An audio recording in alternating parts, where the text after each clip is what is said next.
Welcome to Step Zero. I'm your host, Caitlin Henry. Today, I'm honored to be speaking with someone who is reshaping the way women think about alcohol, identity, and what it means to live fully free. Abby Calabrese, also known as Alcohol Free Abby. Abby, welcome to the show today. Thank you. I'm so excited to be here. Yay, me too. So, Abby is an influencer, speaker, and activist for alcohol-free living. After a successful corporate path from New York City to Silicon Valley and also executive roles, she began questioning her internal relationship with alcohol. She launched a 100-day sober challenge that ultimately changed her life and now hosts the Alcohol-Free Rebellion podcast. Abby works with women seeking freedom from drinking and speaks boldly about rewriting the cultural story around alcohol. Abby, welcome to the show. Thank you so much for being here. And I'm so pumped because our stories are so similar. And it's just nice to hear another quote unquote old wine mom. Yes, right? Yeah. Because I feel like, especially at the end, you feel so alone. You're just like, you feel like you're the only one struggling with it. There's so much shame around it. You're like, why can't I figure this out? So in sobriety and in podcasts and telling our stories, it just feels so good to be like, I resonate with that so much and I can see myself in that and remove some of that shame. Totally. And if there weren't women like you out there, I don't know if I could continue this path. I needed to see women who felt like me, drank like me. So today, let's start by going a little deeper with where were you in the beginning? What did your life look like before you went alcohol free? And then how did you get here today? Yeah, I mean, it really wasn't anything out of the ordinary. I was really ramped up the drinking in college. It was all under a party mindset. I wasn't doing anything that differently than everybody around me, right? And then it just transitioned from college to then New York, and it was a work hard, play hard. It was how we socialized. I mean, a lot of the happy hours were through my company. There wasn't anything nefarious. It was just what everyone did. Everyone. And I will stop you right? there already because I went to college in New York City and I had that same mentality and that same mindset. Well, the bars are open till 4. Why wouldn't I stay out? Why wouldn't I do what everyone else around me is doing? Totally. And I will preface this yes, everybody was doing that, but I did notice even early on, I didn't want to notice, but I did notice I was always the one taking it a little bit further. Yes. So I was always the one that wanted to stay the latest. I was talking people into shots. I was pulling people on the dance floor. So it impacted me differently than others. And I noticed that early on because people would get tired or hungry or all these different things and be like, I'm going to go get pizza and then I'm going to go home or whatever. And I'm like, boring. Like, I'm staying out. Yep. And so I was like, this is so interesting. Even back then, I was like, alcohol just impacts me differently than others. It felt like it gave me energy. And I really did. I just loved it. It just felt like all that noise in my brain and all of those negative critical thoughts were just softened. Yes. And there was a reason I kept doing it, right? And there was a reason why I probably took it further than other people. So it kind of continued on like that. And in my mind, I was rationalizing, these are my 20s, then it turned into these are my 30s. And, once we move out of Manhattan, it'll be the party's over and it'll all shut down. Well, we moved out of Manhattan and then I just started buying wine for the house. And then I was rationalizing that. Well, my friends' parents have wine cellars and they have wine in their house. And that's so sophisticated and all. I had all these ways of rationalizing every choice that I was making with alcohol. But the through line was it wasn't slowing down. And in some ways, it was still ramping up, which was starting to really scare me. So I'll give you an idea of what I mean by that. In New York, we went out a ton. My apartment was the size of a shoebox. And so it wasn't like you were having people over or spending a lot of time in your apartment. So I rarely had alcohol in my apartment. But once we moved out of the city and had a house, then I started having a lot of alcohol at home, wine at home. And so then I started drinking more at home. And so it started to cross this line of this like social activity to now something that I was like drinking wine. I was making dinner, drinking wine as I was watching TV at night, like just things that I didn't normally do. It started to just seep into all areas of my life. If I got, a night out, so I had my first son, same thing. Once I get married, it'll slow down. Once I have kids, it'll slow down. Nope. Check, ran through all those guardrails. But if I'd have a night out with my girlfriends, it would be like mom's night out. I would go crazy because I felt like I deserved this and I don't get a lot of these nights out. So those started to be, really fun, let's be honest, but terrible because I would black out. I wasn't remembering how I was getting home. The anxiety, it was just like this snowball of like all the most negative things possible around alcohol. And when you were doing that, did you ever try to moderate? Did you ever say, wow, the last time I did this with my friends, I really went too hard? Or were you just like every single time it was like freedom, I'm getting my break, like I'm going to go hard? Both. So Yeah. I would always say, oh, I overdid it that time. This is all in my head too, right? So in my head, I'd be like, really overdid it that last time. Remember that shame spiral that lasted 4 days and that hangover that wouldn't go away and you felt terrible getting up and, all these different things. So I would like rationalize that. And then when the time would come, it was like something else took over, like that excitement and adrenaline.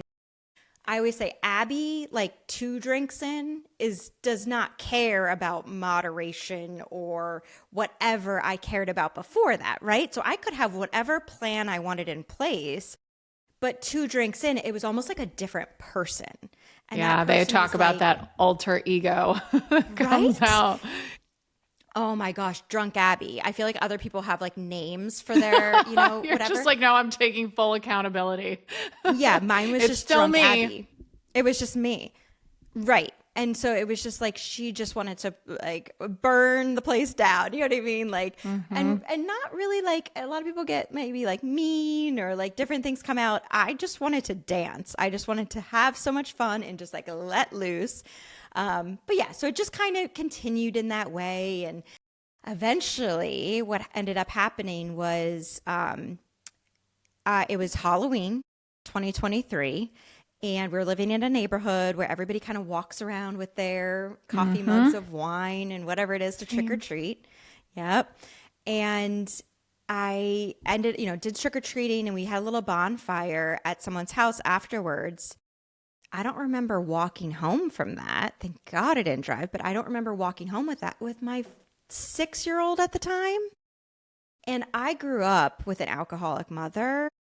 And it was traumatic. I mean, that's what a lot of these different, and what I've unraveled since, in my sobriety journey and really I've done a lot of healing and all of that. But it just hit me like a ton of bricks because all those justifications I was making with my drinking also included, well, this isn't how my mom was. Like she was drinking at home by herself and this cheap wine, all these different ways that we have to rationalize. I'm like, I'm in New York. I'm paying $20 for my glass of wine. It's like so silly in hindsight, but I really did think it was so different and it hit me like a ton of bricks. I was like, I'm literally doing the same exact thing. And I just couldn't justify it anymore. I couldn't let that go. So that was Halloween 2023. And I want to stop right there because I think that's what the premise of this show is you don't have to hit rock bottom to stop drinking. And that's exactly what you did. And we'll talk about if you ended up saying that out loud to someone or not, but the internal struggle, the internal knowing, this is getting bad, but I don't have to let my life turn into a dumpster fire. I don't have to get to the point of rehab. I don't have to get a DUI. Like you said, thank God you weren't driving that night. But I love this moment of clarity. I actually got goosebumps. So yes, tell us where you pivoted from there. I mean, so that was, October 31st, 2023. My sobriety date is November 11th, 2023. So it took me those couple days, and I was taking it really easy. I wasn't an everyday drinker necessarily. There were definitely times where I was, They call that a periodic drinker because I think a Mm-hmm. lot of people think you have to be a daily drinker and it's showing up in the mornings and all the time. And it's like, no, periodics can take these 1 day breaks or take time or wait until the 5 o'clock hits. And Mm-hmm. I think that's super important, again, for the listener who thinks, I don't have a problem with this. I can wait until happy hour. I have tremendous willpower. I will say that. Like it's So just something. every person I've ever met, every person I've interviewed on the show says the same thing. When I make a choice to do something, and I think if you want to label it an alcoholic or not, every single alcoholic I've ever talked to is like, I have tremendous willpower that if I want to keep drinking, I'm going to keep drinking. But if I want to do something, I'm also going to stop myself. It's amazing, but it has to happen within me, right? So, and no one, I didn't get sat down for anything. My husband was just the sweetest man in the world. Never, there was some like, but never. But in the back of his mind, he knows me well enough to know it couldn't come from external. It had to be me seeing it. And when I saw it, I couldn't unsee it. So even those days between Halloween and the 11th of November, if I had a glass of wine or something, it didn't even taste the same. It didn't have the same effect. I was kind of disgusted with it. And all through that time, even before the Halloween thing, I had been listening to sobriety podcasts. Interesting. And I want the listener to hear that she's curious about it, but not ready to stop. So many Totally. people are in that boat and they think they're so alone. But it is that internal struggle of, I don't even want to admit that I don't want to drink anymore because all of my friends and family drink. That was me. And that was so many people I listened to in this sober curious space as well. 100%. I didn't know anybody that didn't drink. Not only that, that was my connector. That's what I did with people. That's how I entertained. That's how I went over to other people's houses. That's what we did. That was our hobby, interest, activity, everything. It was just alcohol. And even some And of those if people, someone wasn't drinking, I'm sorry I'm interrupting so much, but I'm just No, I resonating love it. so deeply. If someone wasn't drinking at a party like that, I would be the first person to question. Why not? Do you want to? I'd offer them a drink 3 different times and I would say, but you're at a party. Why wouldn't you be drinking? And it was rare, right? The 100% of the time everyone was drinking. It was just that one off person sometimes who wasn't. Like, I have to get up for a run. Leave me alone. But it didn't compute. What I've learned about myself and everything. And I was 100% that person too. And even if I didn't say it out loud, I was thinking it in my head. Even if they were drinking, they weren't drinking to the level that I wanted. If somebody was drinking to the level I wanted, I was like, we'll be best friends. And we weren't, it was like in the moment, maybe that night you're acting a fool, but you're not best friends. And it just was ridiculous. Like I can just see it so clearly now. But at the time, and at that end, I'm listening to these stories and I'd be walking around my neighborhood and I would literally stop in your tracks. Like now I'm like, oh, I get what that means now. And just be like, I had never heard anybody else describe how they felt about alcohol, how alcohol made them feel, how much headspace it took up, how you're just constantly trying to justify and figure it out and all of these different things. And they're successful women that have just overcome crazy obstacles and achieved so much in their life. And I'm like, I couldn't believe it. I'm like, this is what it is. This is what's happening. It was like an awakening. And then when that Halloween thing happened, I was like, oh my God, it was just crystal clear. And so Love that, crystal clear, but you still couldn't stop drinking until the 11th. So that is like so telling. So what happened that night or day where you finally said enough is enough? So I had been listening to sobriety podcasts, and one of them, it was like a topic that wasn't necessarily about sobriety or alcohol or anything like that. It was something, how this goes. It just like trickles into all areas of your life. And it was just something super interesting about like how to frame something or mindset shift, something like that. And I sent it to my sister, not like realizing it was a sobriety podcast. And so I sent it to her and she was like, that episode was amazing because it was like on something that we were talking about. And she goes, I listened to like 20 episodes of this podcast. I think I'm taking a 100-day break from drinking. Oh my gosh, I have goosebumps up and down my body. I know. Sometimes you need the mirror. Sometimes you need the projection. Sometimes it's the unconscious mind coming to the consciousness was you accidentally sending something that was related to sobriety, but then hearing what you needed to hear through someone else's mouth. And I didn't even hesitate. I said, I'll do it with you. And Oh, I'm like, I haven't gone. I mean, other than pregnancy, which just was a whole different thing. That was straight up willpower, and I was bitter about it, and I didn't want to not be like. It was just like a whole different thing. oh my gosh, we like, could no. probably have a whole episode on that. Just what it feels like to not drink during pregnancy to get through it, but you're white knuckling. Yeah. Yes. Yeah. And just, I was mad. I was mad at the world. I was like irritated. I remember saying to my husband, he was like, well, let's go out to dinner. I'm like, what's the point? Like, I was so like, I was so far in it. It was just like, whatever. And so we started the 100 days on the 11th. So it was just you and your sister. You didn't sign up for a challenge. You Nope. just had an accountability buddy. I didn't even know there were challenges or sober communities or sober, like I had nothing. I had a couple podcasts that I listened to, but I didn't even know really that it trickled into like social media. I had like a private Instagram account. I'm, in a corporate executive, like, pretty, and I didn't share anything. I was just like, whatever. And so, it was just her and I doing 100 days, and we were just like checking in with each other, day, whatever. I counted it on an app. But I just told everybody I'm doing a 100-day challenge, more like a health fitness type challenge, because there's no way I could answer any questions around. I didn't even know. Once again, this is like the story that's not told often enough. You're actually embarrassed to stop drinking.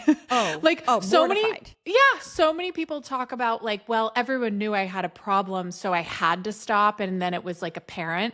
No, I had the same exact experience of no one around me knew that it was a problem. Everyone looked at me weird when I took my first break, and no one understood that I was trying to do it forever, but would say things like 2 weeks, 21 days. Oh, just for the holidays. Literally everyone asked me, are you pregnant again? So I know that was the other thing. And I was right at that age, like my son was only 2. So it was like the perfect age that if I was going to have a third, it would have been then. And I didn't want to deal with those questions either.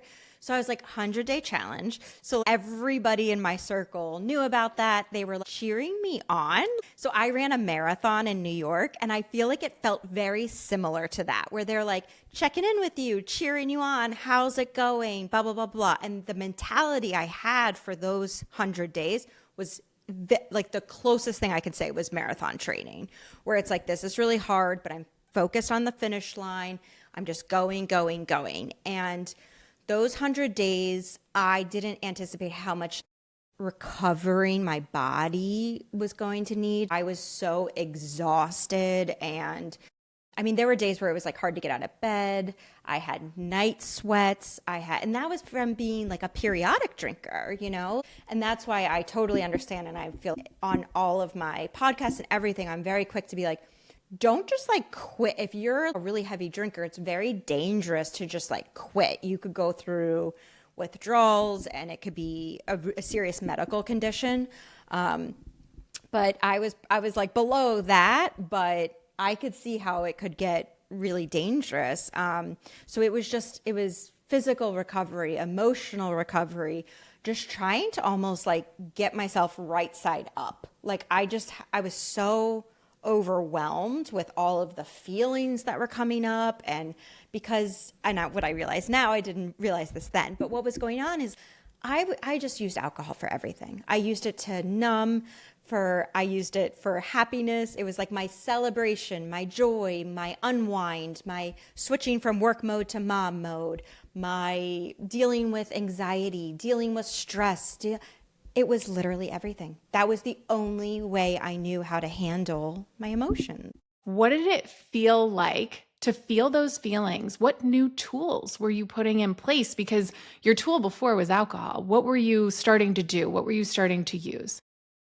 Yeah, so it took me a while to develop those tools. I will say that. So, and I just like to be very honest, because I think people hear other people's stories, or they kind of see what's going on, and then they have a way of being like, well, they did that so quickly, or they did that. And so, for instance, like I've talked to and worked with a lot of people that have had slip ups, and we call them data points, right? And I'm like an insane willpower person. I have willpowered through that, but I wouldn't look at that with shame or like you're doing it wrong or something. That's a lot of people's path, is to have those checkpoints, and then that allows them to get back, and they're learning through all of that. Mine, I feel like I was stuffing down a lot of the emotion. So I was distracting myself with reality TV and with, social media. And I started my Instagram account. So I like put a lot into that. Also, And that gave you purpose. So I it did.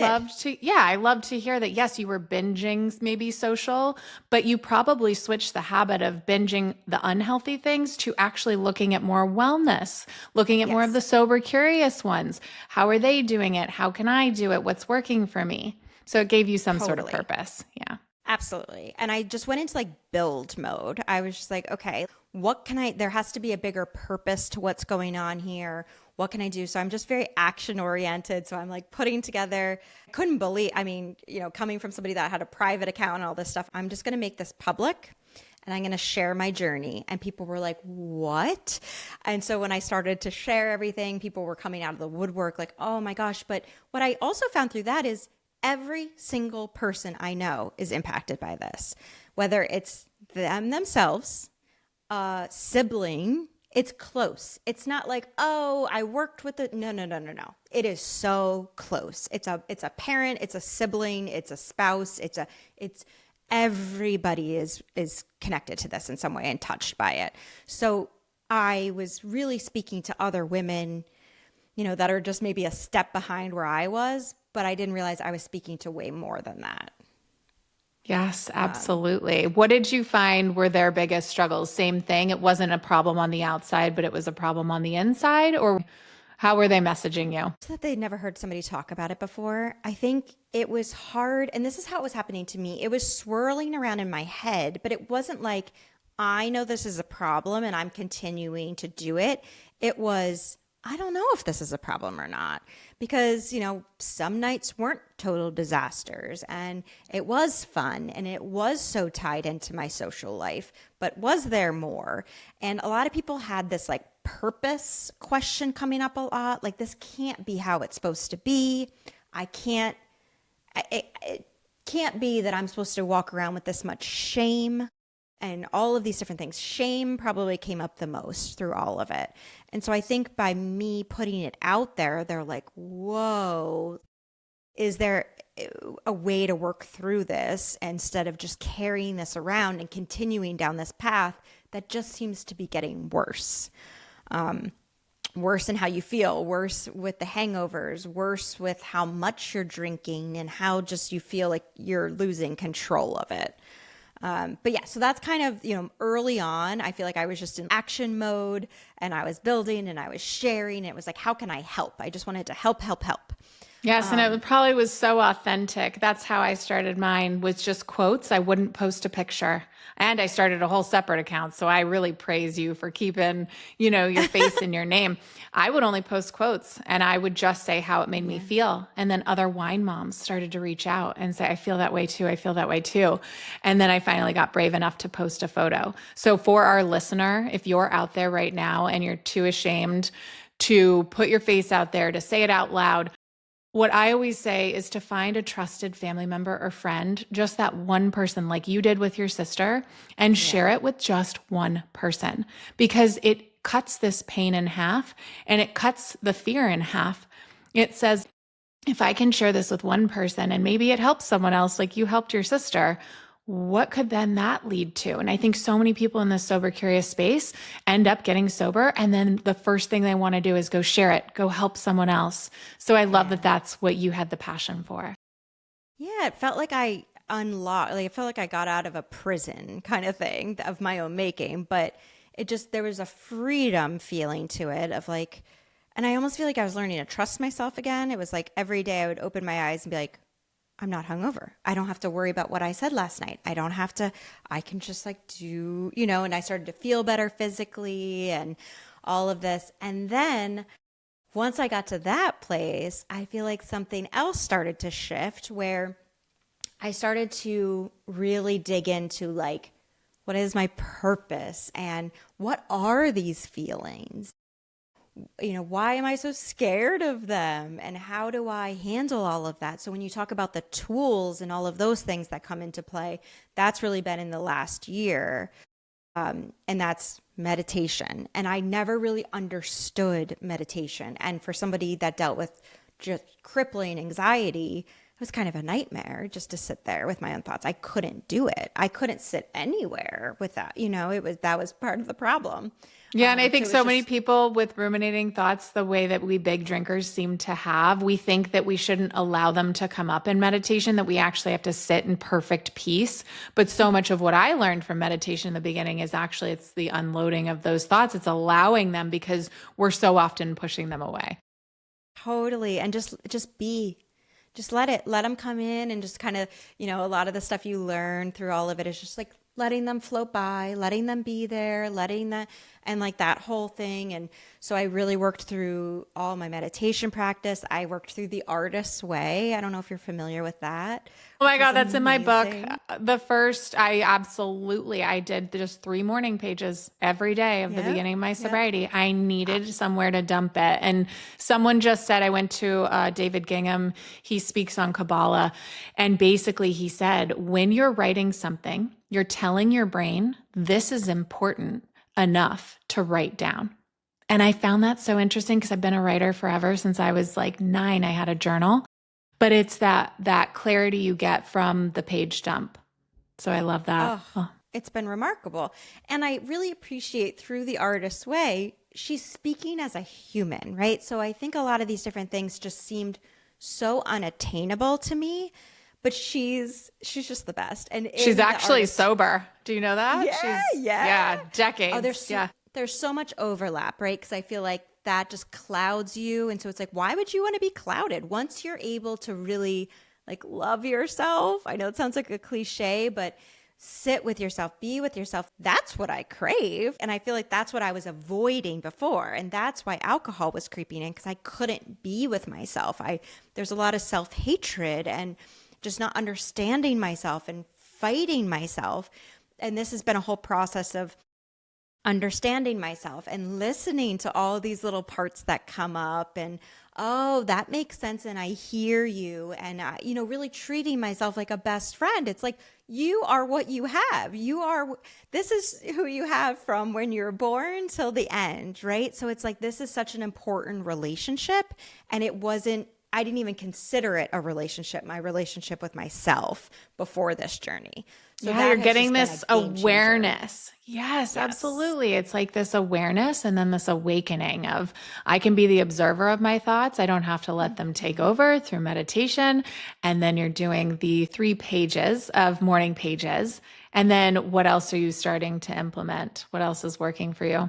Just so many walks. And that's been consistent really from the beginning, but just movement and getting out and being outside and all of like that just can change up anything that's going on when I'm feeling really overwhelmed or even just feeling good or any of the above. It's all through walks. And even when I'm going to meet a girlfriend or want to catch up, it's always first thing is like, I want to go for a walk because that it just helps to be moving. All of that. Yoga has been a huge has played a huge role in this. Then I started implementing like sound baths. I had no idea. I was like, what is a sound bath?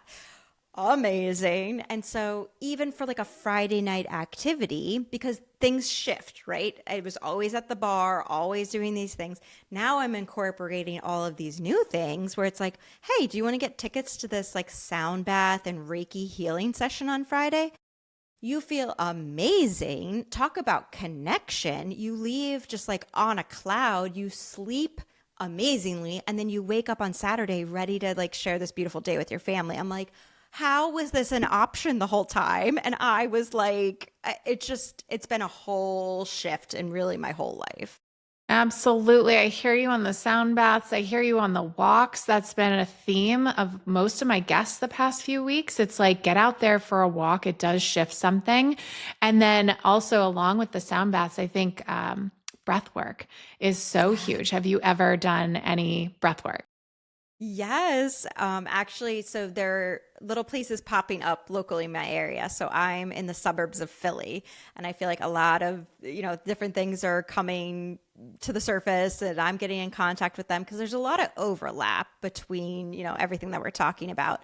And so I And I went to want a to say session.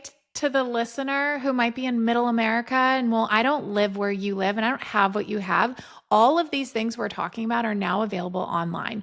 You can go to Instagram, type in sound bath or breath work, or you can go online, Google, if people are still using Google, and Chat GPT is a great way to say, I need a sound bath, I need this. And finding it online, I think, is huge because so many people don't have a place for meetings. So many people aren't meeting up in community, but you can find your communities online if you feel like you're adrift in the middle of America. So I just wanted to throw that out there. No, that's such a good point. Even just seeing the alcohol-free options and NA options, I feel like you get, on the East Coast, and I'm in New York still quite a bit. It's like, oh, where do you have, where's your zero proof menu? And they have a whole thing. And then, if you go somewhere else, it's like, what are you talking about? So that's a really good point of just being like, okay, if this isn't near you yet, there are ways to order stuff online, get access to stuff online. Spotify has the most amazing like guided meditations and sound bath. I use all of those too to supplement because I can't get somewhere obviously like every day. But the breath work was amazing. Yes, there's really no excuse anymore. We had a breathwork pro on a couple weeks ago, and he was hilarious. He's like a mix of a comedian and a breathworker.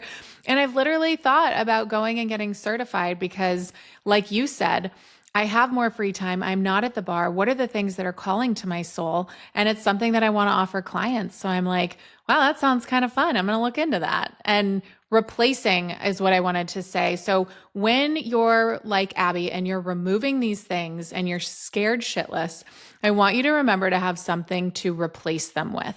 I love the recommendations you're giving today. These are so beautiful. And it really is about substituting in something else when you're removing anything like alcohol, or if you're trying to get off social media so much, or whatever your ism is. It's such a great thing to have something to replace it with. Like you said, even a marathon. Go sign up for a marathon. That'll motivate you to not have a hangover every day.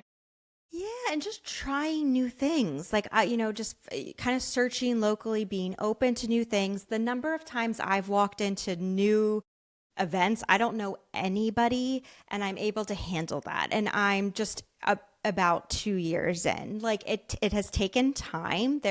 I was scared to death the first couple of times I walked into places alone and sober. I was like, what?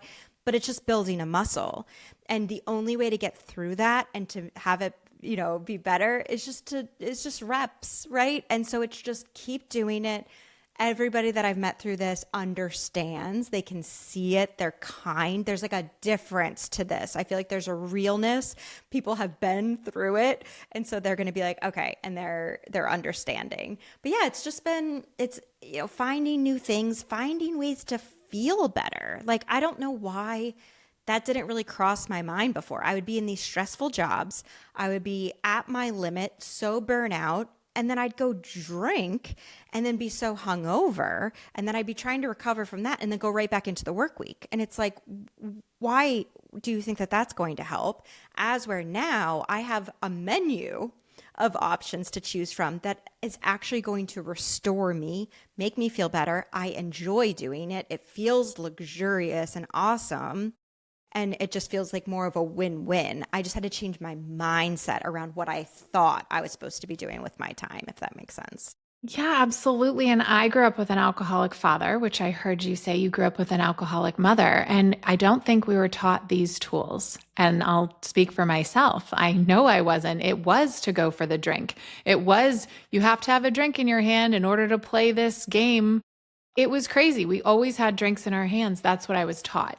And so, like you said, to shift your mindset, to become not only aware, but to say, I'm an adult now.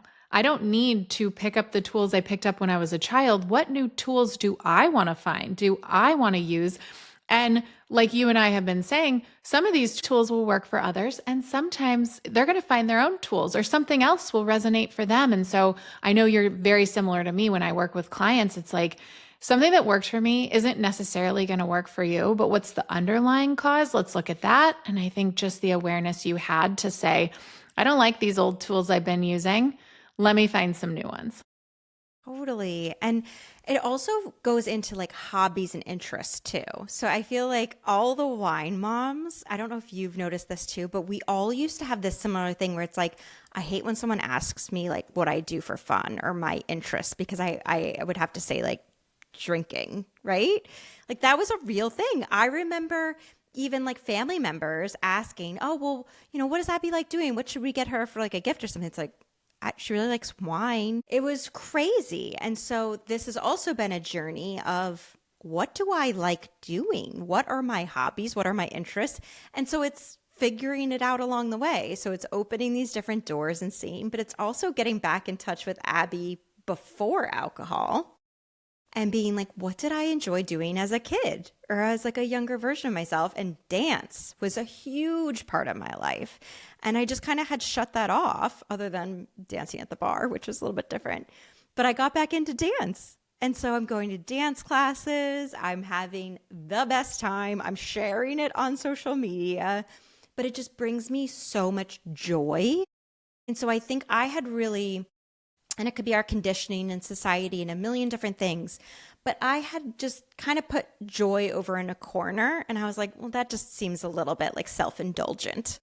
You're just going to go take a dance class because it brings you joy. And it's like, of course you are. That's the whole point. That's what this is all about. Yes, achievement is great. Yes, success and career, of course. That is not the whole picture. And I think a lot of us, like if we're high achieving and we get into this, it's going to fit the bill. I think a lot of people are going to like resonate with that. You lose touch of, well, what actually brings me joy and what do I enjoy doing? And you've talked yourself into it's silly or I couldn't possibly do that at this age or at this point.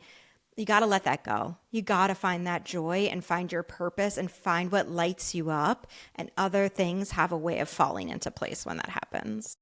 I think it's so cool that you're sharing it openly on social media. Like you said, it's not something that adults usually go for, is the dance. I had the Sober New Yorker on, and she lives in New York City. She's so fun. That's And who I went with. oh my gosh, did you really?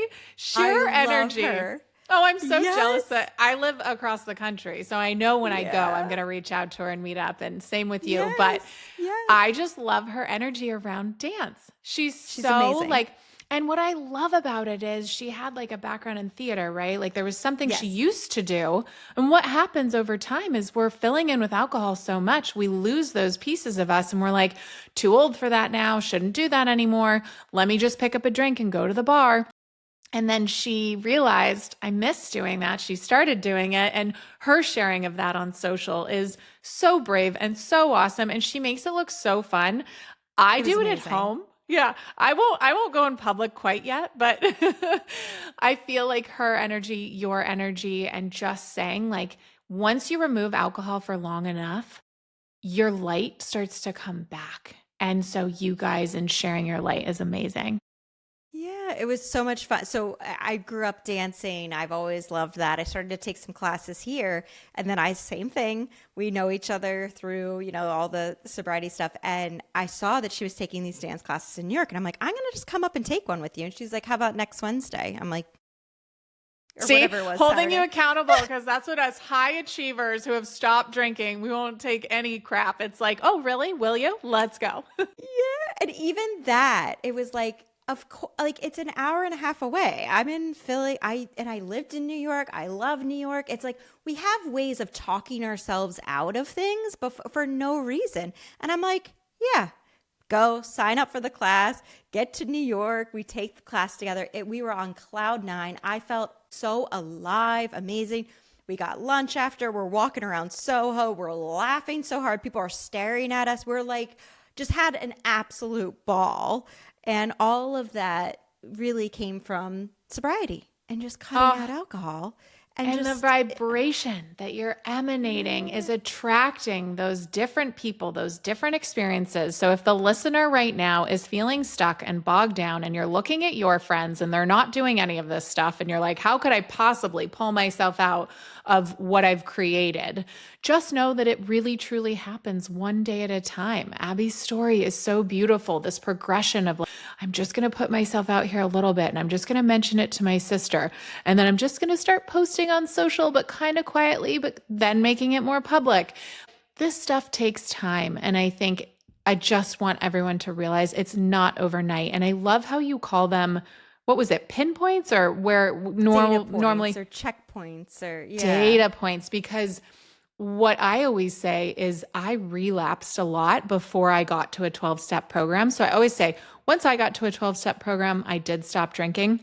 But before that, hundreds, if not thousands of times did I wake up in the morning, say I wasn't going to drink, and then I was drinking again. And I love that you're calling them data points, because it's like, even if you're listening to this episode and maybe you go home tonight and you're popping open the wine anyway. Maybe you're listening to us right now and you're drinking. I have heard that time and time again.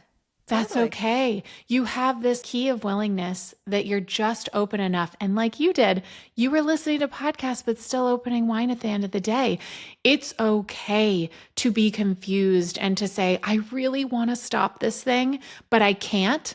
And again, thank you for sharing your light today, that this is possible.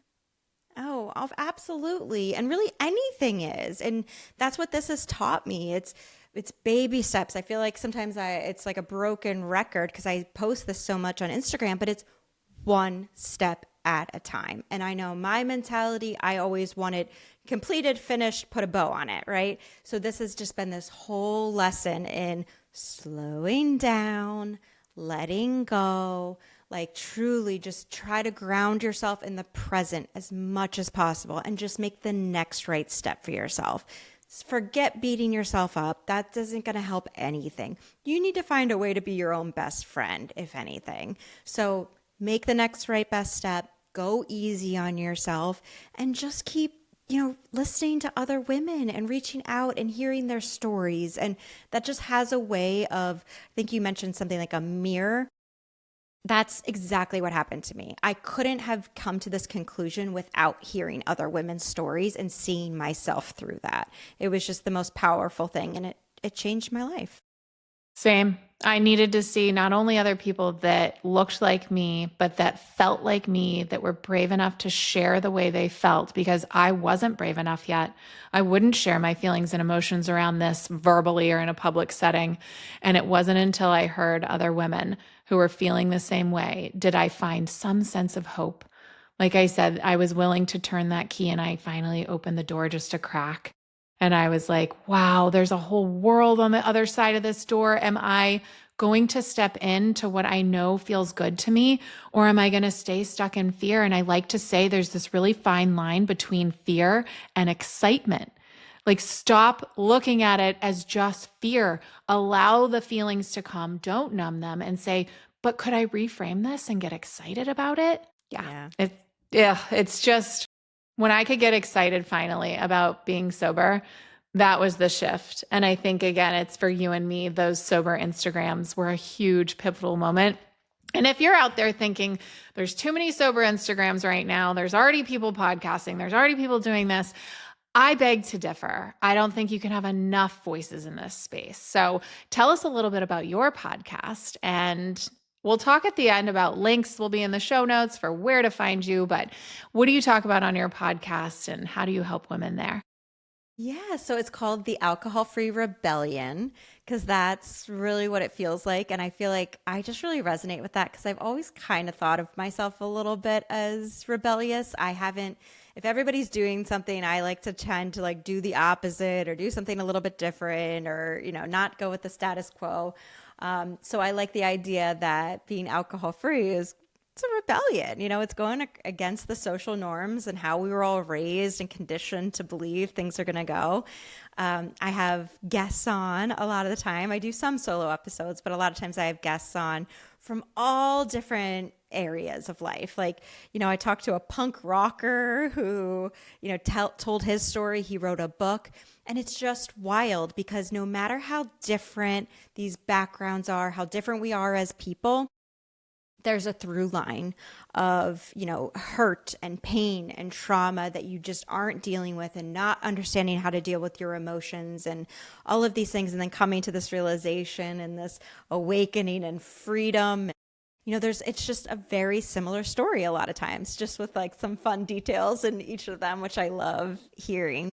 Yeah, it's sharing stories. It's meant to be inspiring. It's meant for people to be able to see themselves through these stories. It sounds like two people sitting down to chat over coffee it's kind of the vibe. I love that. And are you on Spotify and Apple? Where can they find that? Yes. So it's anywhere that you would get your podcast. On Spotify, you can also see the video portion. Cool. So you can hop over there. Nice. And then how else do you help clients, women? Do you work with people or do you just speak? Yeah, so mainly do speaking. I do events as well. So I'm doing an NA tasting event coming up, and that's in the Philly area. But just really enjoying all of these non-alcoholic options, and just kind of venturing out through all of that, and Instagram, and all kinds of stuff like that. But that's mainly how I'm working with people. Awesome. So tell them your website, tell them your socials. How can people find you? Yes, so I'm Alcohol Free Abby on Instagram and TikTok, and my website's abbycalabrese.com, and that's pretty much it. Awesome. Okay, at the end of episodes, I love to ask just a few rapid fire questions that are one word or one sentence, whatever you like. But what is one of your favorite daily rituals that help you stay sober, either today or in early sobriety? For sure, my morning pages. I was never a journaler, but that has turned me. So morning pages is it. And if people don't know, it's called The Artist's Way, and it's by Julia Cameron. And you can just Amazon that, but huge awesome. Pivotal in mine as well. All right. What was or is your favorite sober drink and snack? I like a NA margarita because I like a lot of the NA tequilas and different, and like make it spicy. I just like a bite to it, and especially if there's like tahini or something on the rim. I just like all those flavors. It just feels special. It feels invigorating. I've seen you make mocktails on your Instagram. Yes. I think it's so cute. I'm like, oh, if I had the energy. But it's like, I love that. And you don't have to give up the good tasting drinks. Like half the time they taste worse when they have alcohol in them. I know. And it's the ritual. And I love the glasses. And I remember even thinking we renovated our house. And so we have this beautiful bar area. And I remember being like, oh my gosh, I'm not even going to be able to use it. It is stocked with NA options. There's sparkling wine, there's the white wine, and I have all kinds of beer. Like people come over and there's all these NA options, and they're like, "Can I try these?" And then they love them, and it just makes me so happy. So yeah, there's still a ritual there that's really important to me. Yeah, absolutely. And I think it's so cool that you're having a ripple effect with people coming over that they can realize that maybe they do have one regular drink, but then they switch to NA, so their hangover is not as bad.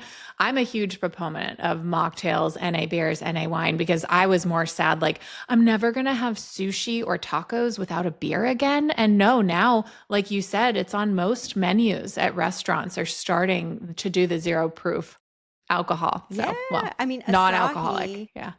I think it's a Japanese beer.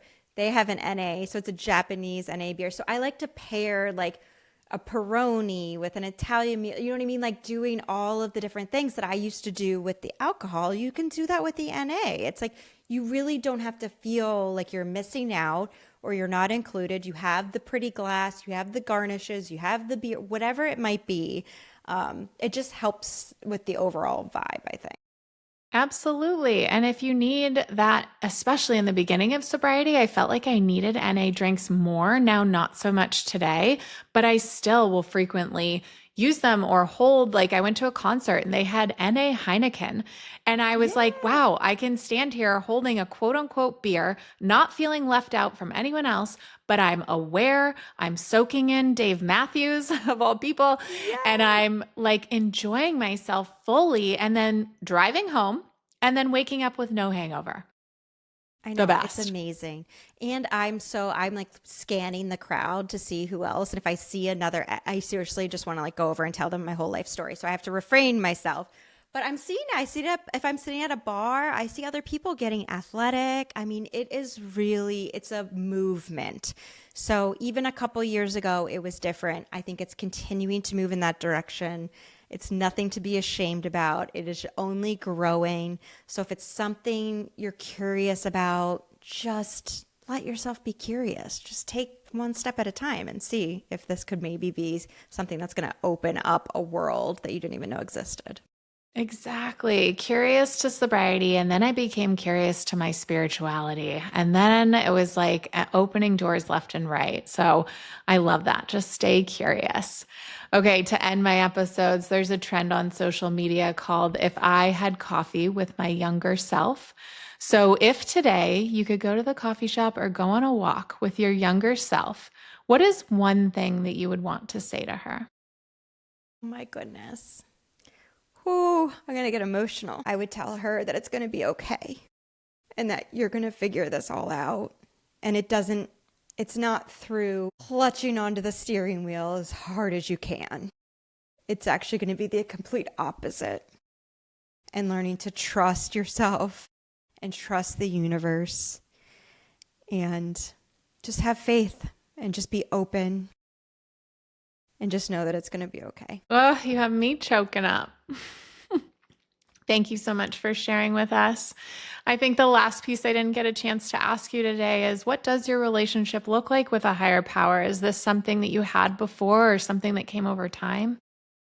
No, it's really been in the last year. I went to church growing up, and it just felt so far away is the best way I could describe it. And it felt like I couldn't really understand when they were doing readings. I couldn't understand how this all fit and what it means for me. And then it just kind of wasn't a part of my life. And through sobriety and through having this time to just sit and be, I've really opened up to, there is something bigger than me, and it has been the biggest relief of my life, to know that and to have faith in that and to let go, and to let in all the good things that come along with that too. It's helping me understand myself and the world in a whole different way.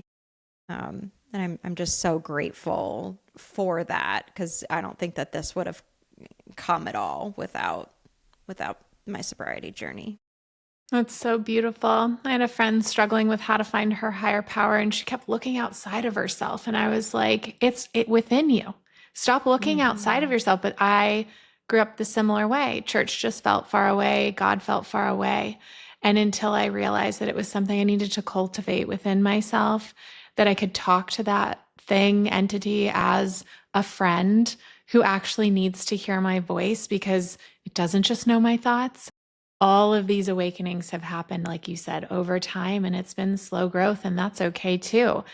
I talk to, my clients about God shots and how to look for the synchronicities of life that a higher power is playing out. That was really huge for me as well. So thank you for sharing with us. Yeah, of course. All right, Abby, thank you so much for your vulnerability, your courage, your willingness to just share your journey with us. And to everyone listening, you don't have to wait to be broken. You can stop drinking purely because it doesn't feel good to you anymore. I know Abby is a beautiful example of this. So thanks again for being here, and cheers to next time.